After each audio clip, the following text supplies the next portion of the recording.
Nyuma y'uko Leta Zunze Ubumwe za Amerika zitangarije ko zafashe Perezida wa Venezuela Nicolas Maduro n'umufasha we bakajyanwa ahantu hataramenyekana, abayobozi batandukanye hirya no hino ku isi bagize icyo bavuga. Hari ibihugu bimwe byashimye iki gikorwa, ibindi byiganjemo ibyo mu majyepfo ya Amerika ndetse na Aziya bicyamaganira kure. Theogene Twibanire arakomeza. Igikuba cyacitse, inkuru yasakaye ku isi hose. Bamwe bati n'ubwa mbere bibaye, abandi bati n'igitangaza, ariko nyine niyo makuru ahari. Perezida Nicolas Maduro wa Venezuela n'umugore we bafashwe bavanwa mu gihugu mu bitero bikaze Amerika yagabye kuri Venezuela mu murwa mukuru wayo Caracas no ku bigo bya gisirikare, ahagaragaye umwotsi mwinshi uzamuka mu bice bitandukanye by'umurwa mukuru.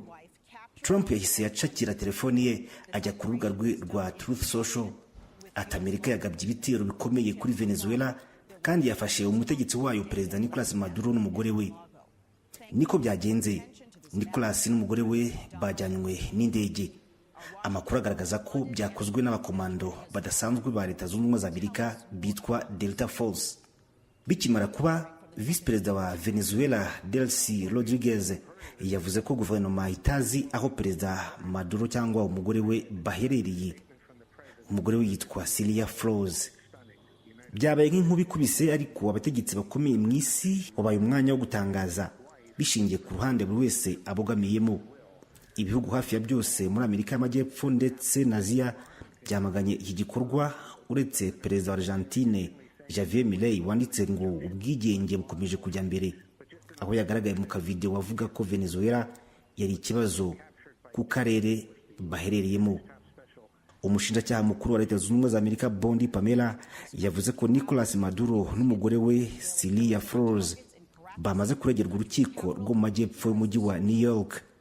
Uyu mushinjacyaha mukuru wa Leta Zunze Ubumwe za Amerika yavuze ko Nicolas Maduro ashinjwa kugirana umugambi w'iterabwoba rishingiye ku biyobyabwenge narcoterrorism, umugambi wo kwinjiza kokayine muri Leta Zunze Ubumwe za Amerika ndetse no gutunga imbunda za machine gun n'ibikoresho bisenya bikomeye bigambiriye Leta Zunze Ubumwe za Amerika. Bondi Pamela yavuze ko bidatinze bazagezwa imbere y'ubutabera bwa Amerika ku butaka bwa Amerika no mu nkiko za Amerika.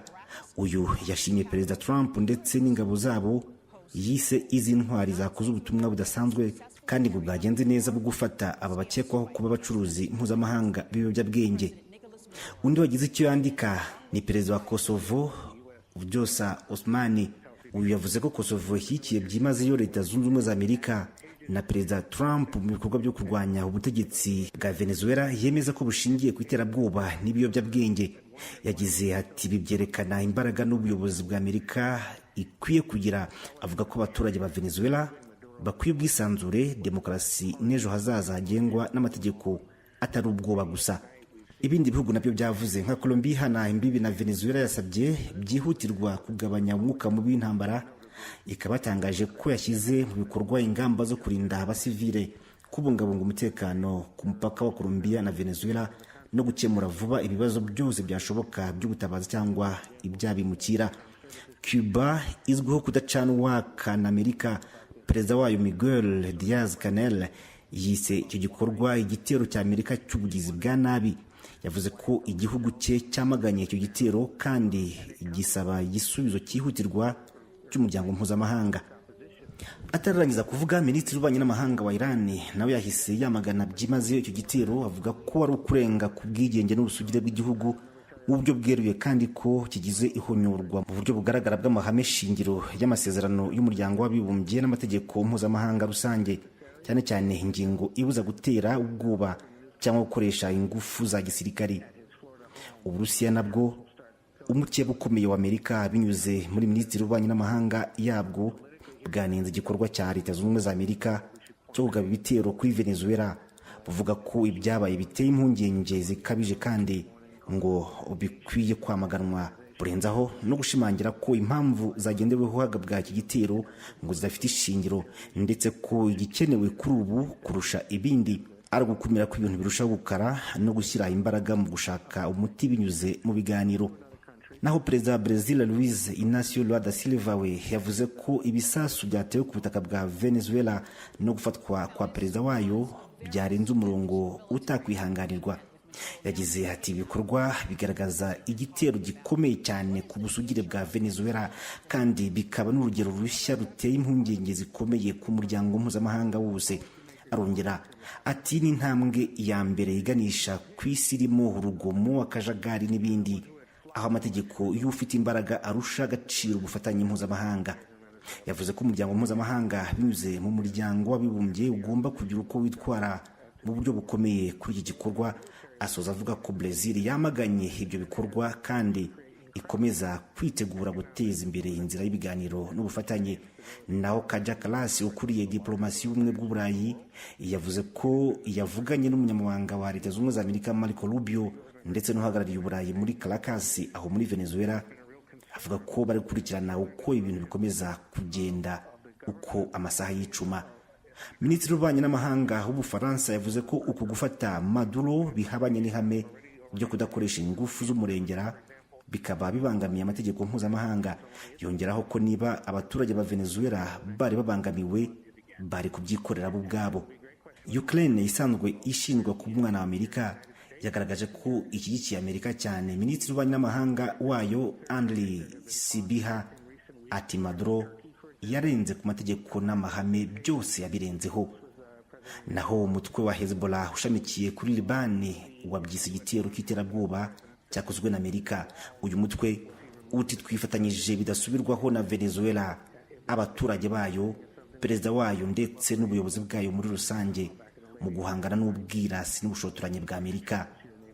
Muri Afurika ho ishami rishinzwe ububanyi n'amahanga muri Minisiteri y'Ububanyi n'amahanga Afurika y'Epfo niryo ryagize icyo rivuga, rihamagarira akanama k'umutekano ku isi gukemura iki kibazo. Iri shami ritukunu gukoresha ingufu zitari ngombwa mu guhonyora amategeko mpuzamahanga. Kugeza ubu tuvugana, abantu bakomeje gutanga ibitekerezo bitandukanye kuri iki gikorwa cya Amerika kuri Venezuela, ariko mu kanya gato gashize Donald Trump yumvikanye anenga abamaganye iki gitero ndetse avugamo n'abo mu ishyaka by'abademokrate. Ati ibyo ni nka bya bintu bishaje twahoze twumva kuva kera, ukumva bamwe mu badepite barasakuza ngo biteye ubwoba, ngo hakozwe iki giteye ubwoba. Turi gukiza amagara y'abantu, ibi nta kindi gihugu ku isi cyabikora kandi ntacyo twishinja. Kuba Amerika yafashe perezida wa Venezuela Nicolas Maduro hari icyo bisobanuye mu banyi n'amahanga. Mugenzi wacu Ferdinand Uwimana yagiranye ikiganiro n'umusesenguzi mu bya politiki Alex Nizeyimana asobanura icyo ibyakozwe na Amerika bigaragaza ku rwego mpuzamahanga. Icyo navuga nuko ikintu cya mbere bisobanuye, bigaragaje ko abarepublike bagarutse mu murongo wabo bari basanganywe muri politiki mpuzamahanga ya Amerika. Ibintu bitandukanye n'igihe bakuragaho Saddam Hussein, bitandukanye n'igihe bateraga muri Afghanistan. Ibi si abanyamerika gusa buriya babyihariye, bitandukanye na 2011 mu ntangiriro za 2011 ku bwa Nicolas Sarkozy ubwo bakuragaho Gbagbo muri Cote d'Ivoire. Muri rusange nuko nyuma no muri Panama ku bwa Noriega. Yego. Muri rusange nyuma y'ikiswe intambara y'ubutita, nyuma y'uko Repubulika z'Abasoviyete zishwanyutse, Amerika yabonye ko isigaranye ijambo ryonyine ku isi. Ibintu byajyaga bifatirwa muri kiriya kintu bitaga ngo ni akanama k'umutekano k'umuryango w'abibumbye, Amerika isigara ibifata. Noneho ahubwo akanama k'umuryango w'abibumbye cyangwa se Loni muri rusange igasigara izi nyuma irwana n'ibyo twakwita kuregulariza, no kugira ngo ibihe umurongo nyine wa Loni. Ariko ubundi Amerika ariyo yagiye imbere, ntibitandukanye n'ibyo Ubufaransa bushyigikiwe na OTAN bwakoze muri Libya. Ibi ni ibintu wenda ntibyaherukaga, hari hashize imyaka umuntu yavuga nk'icumi n'ingahe nyuma ya Libya bibaye.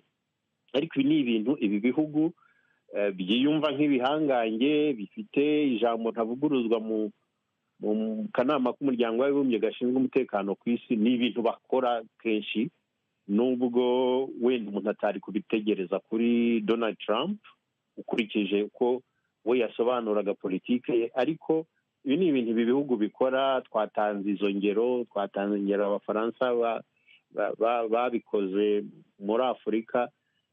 Navuga ko muri politiki mpuzamahanga bivuze ko ibihugu uko byiyumvaga mu myaka 10 ishize tutaragera mu kinyejana cyangwa 10 n'ingahe, tukiri mu 2000 muri za 90 uko byiyumvaga tutaragera mu kinyejana cya 21, n'ubu niko byiyumva. Ariko Donald Trump we arenzaho ikintu gikomeye twagiye tubona muri iyi minsi, ni uko asa n'uwitandukanije n'ibyo byose bita mu imiryango mpuzamahanga, ni akanama k'umuryango w'abibumbye gashinzwe amahoro ku isi, akumva ko Amerika ari igihangange, bityo icyo ishaka n'aho igishaka kigomba kuba.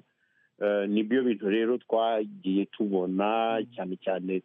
Turabibona iyo abwira abantu bo muri NATO, turabibona iyo uko yitwara mu kibazo cya Ukraine, abanyaburayi bakanabimwangira. Ntibitandukanye rero n'uwo murongo n'aha muri Venezuela. Umwihariko wo muri Venezuela ni uko buriya yaraharwaye inzika we ku giti cye, navuga nka Donald Trump, kuko ubwo yari perezida wa Amerika muri manda yashize, n'ubundi yasaga n'uwahanganye na Maduro, ariko ahita ava ku butegetsi hakirimo iyo ngingimira. Ubwo rero Maduro yongeye gutorwa, Donald Trump ari uri ku butegetsi n'ubundi muri Amerika, yagombaga kumwereka ko byanze bikunze ari umuyobozi w'igihugu cy'igihangange, atitaye kuri ibyo byose bita amategeko mpuzamahanga, atitaye ku kintu cyose. Kandi niho wumva avuga ko bo bakoze ibyo bagombaga gukora kandi ntacyo bicuza. Naho babikoze hose muri ibyo bihugu twatanzemo ingero, niko bavugaga. None Amerika ifite ubuhe bubasha ku buryo igera ku rwego rwo gufata umukuru w'igihugu? Ubibaze mu mategeko mpuzamahanga wavuga ko nta bubasha ifite, ariko ugiye kureba uko amategeko mpuzamahanga ashyirwa mu bikorwa ugereranije ku bihugu by'abanyembaraga n'ibihugu by'abanyantege nke, biratandukanye. Amerika isa naho yo ivuga ko nk'uko bavuga ngo nta wundi muntu wabishobora biriya kubikora utari Amerika, yo yifata nk'aho ariyo mucamanza wa nyuma kuri amategeko mpuzamahanga tuvuga. Bakavuga ko aribo bazi kuyashyira mu gaciro, aribo babona igikwiye. Urebye ibintu bariho bashinja Maduro, kuvuga ngo Venezuela ngo niyivamo ibiyobyabwenge bijya muri Amerika, bakabaye barinda Amerika imbibi zabo nyine ku buryo zitinjira mu biyobyabwenge. Kujya kuvuga ko riva mu kindi gihugu kugera gukuraho perezida w'ikindi gihugu, ubwabyo binyuranije n'ibyo birirwa bamamaza nk'indangagaciro zitwa za demokarasi, kuko uriya ni perezida w'igihugu watowe muri icyo gihugu. Wenda iyo bashyiramo na kwita uburyarya burushijeho, bashoboraga gukoresha abaturage babo kuko aribo batoye perezida, bakaba ari nabo bamukuraho. Ariko bagaragaza ko nyine bo bafite byose n'ingufu ku buryo bashobora gukuraho umuperezida wanatowe n'abaturage mu kindi gihugu runaka. Ni ibintu ubundi bigaragara nabi. Ntekereza ko bizagenda bigira n'ingaruka ku isura yabo mu ruhando mpuzamahanga, kandi wenda ubu ngubu bumva ari abanyembaraga, nta wagira icyo abakoraho, ariko ukurikije uko isi iri kugenda ihinduka ubona ko bizabagiraho ingaruka byanze bikunze. Yego, none Alex, ibi ngibi Amerika yakoze bifite izihe ngaruka ku mutekano ituze bya Venezuela ndetse n'imibanire y'Amerika n'ibindi bihugu?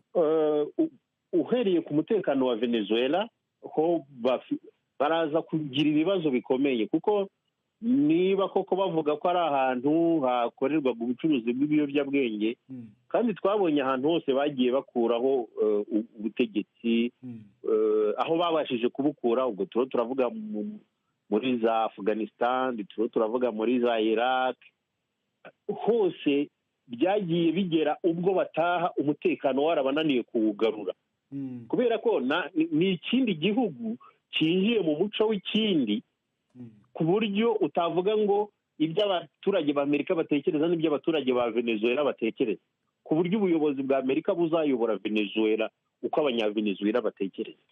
Ibi rero biraza kuzana mbere na mbere akaduruvayo, navuga akajagari mu miyoborere ya Venezuela, kuko buriya abari bari ku butegetsi, ingabo zari ziriho, ifite umujinya w'uko zinjiriwe kugira perezida akuweho, abarwanyaga ubutegetsi aravuga ati tubonye umwanya natwe wo kugaruka ku butegetsi, n'undi muntu wese wumva noneho avuga ati uyu niwo mwanya wanjye mbonye nanjye wo kuzamuka ku buryo izina ryanjye ryamenyekana mu baharanira ubutegetsi, arahita azamuka.